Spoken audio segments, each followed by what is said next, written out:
සුබ දවසක් වේවා සියලු දෙනාටම. අද අපි අලුත් පාඩමක්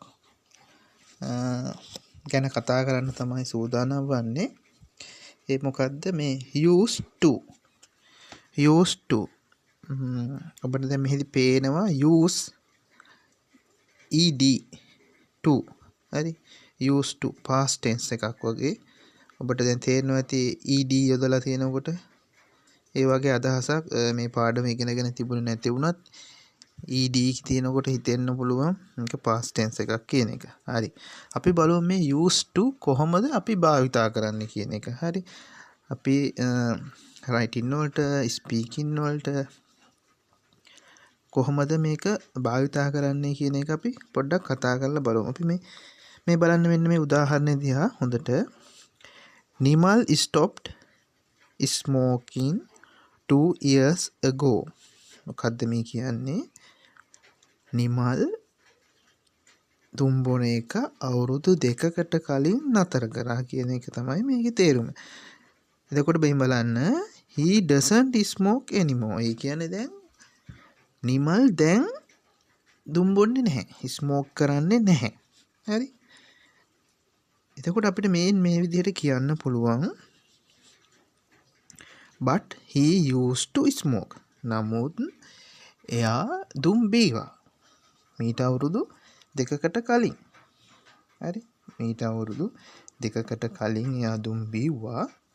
නමුත් දැන් බොන්නේ නැහැ. අපි ඒ වගේ අවස්ථාවක මීට කලින් ඒ කියන්නේ අතීත කාලයේදී සිදු කරපු දෙයක් දැන් කරන්නේ නැහැ.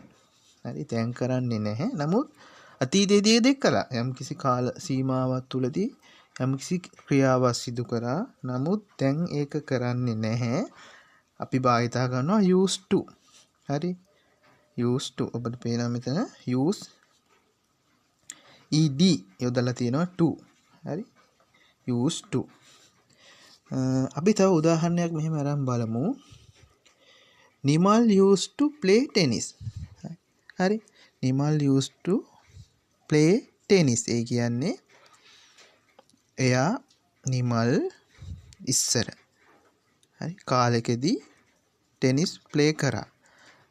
නමුත් දැන් එයා ප්ලේ කරන්නේ නැහැ. හරි. ඒ කියන්නේ මේ වගේ අතීත කාලයේදී සිදු කරපු දෙය දැන් කරන්නේ නැහැ. used to play. තව එකක් බලමු. Nimal used to travel a lot. හරි. මේකේ මොකද්ද? නිමල් travel කරා ඉස්සර. හැබැයි දැන් කරන්නේ නැහැ. අන්න ඒ වගේ. දැන් ඔබට තේරෙනවා ඇති අතීත කාලයේදී අපි කරපු දෙයක් යම් කිසි කාල රාමුවක් කාල සීමාවක් තුලදී සිදු කරපු දෙයක්.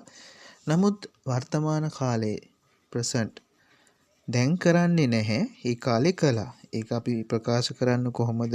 භාවිතා කරන්නේ කොහොමද? used to. Nimal used to smoke. Nimal smoke කරා කලින් දැන් කරන්නේ නැහැ. මම හිතනවා ඔබට මේ පාඩම තේරෙන්නේ නැති කියලා. තවත් පාඩමකින් මේ වගේම සරල විදිහට ඉංග්‍රීසි ඉගෙන ගන්න පාඩමකින් හම්බ වෙනතුරු ඔබට සුබ දවසක්.